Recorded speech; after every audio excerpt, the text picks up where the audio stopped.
It's like the Wild West with the red carpet or the champagne carpet. Were there any moments where like you expected something to happen, like you thought a celebrity was going to come over and then all of a sudden they got involved in something else? It happened all day. I think like you were expecting to get, certain people and then they wouldn't show up at a certain time, but it's like a red carpet, so it's so hard to control it.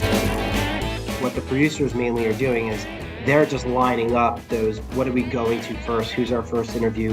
Who do we have next? There's bookers on the red carpet that are physically maybe pre-book them and talk to their agents and managers. Others, it's literally like, just grab them. Like, just tell your host to grab somebody.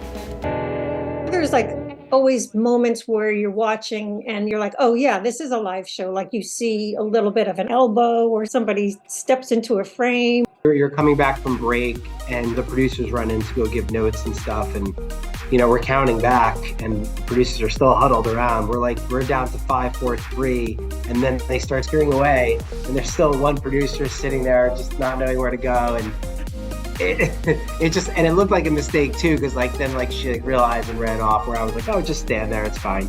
But you are standing next to other productions, so we were catching a lot of people shooting, but that's all a part of it. It's not going to be clean.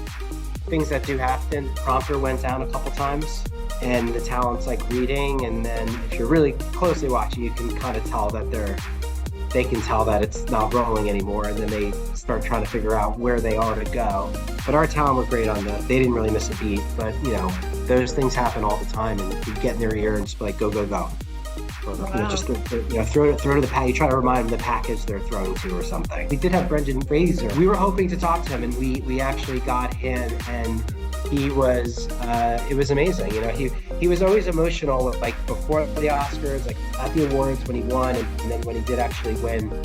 He's just so genuine, and that was the one interview we never cut away or did anything. We just stayed on him, and then the camera people. When you have a good camera person, when you don't even have to tell them to, because it was one camera in this area. He saw he was getting emotional right away, and he just pushed really in tight. He even started, crying a little bit. So, if you work with people with great instincts, sometimes you just have to sit there and just watch, and you don't have to overdo it. You don't have to overcut, overdirect. But then there are times when there's a lull. You need to kind of, you want to put some different things out there. You want to get beautiful shots and arrivals and do the best you can to keep the viewers there and keep your bosses happy with the numbers at the end of the day.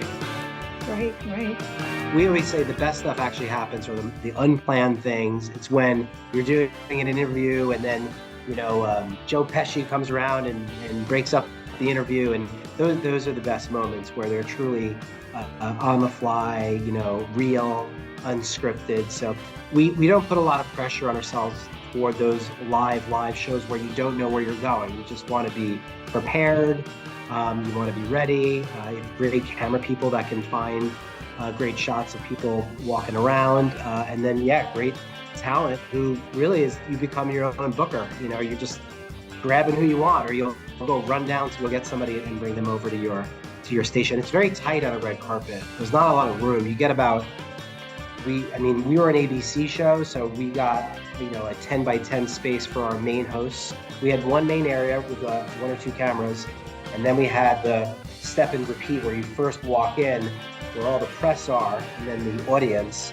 And it's literally, I had 2 hosts standing side by side with a microphone and camera, and there's like 30 stations like that from around the world. So it's very tight. And then technically I had about 4 robotic cameras overhead, one on the step and the repeat, one on the, we call it the elbow, which is the end of the red carpet. So you walk the carpet, you hit the elbow, and you make your final turn as you head into the theater. That's where our main station was as you made the final turn. So that came in handy because when we were about to go off the air, we finally got, I think, our best guests from the biggest movies that won that night. Like we got the directors and all the actors of the films that actually won.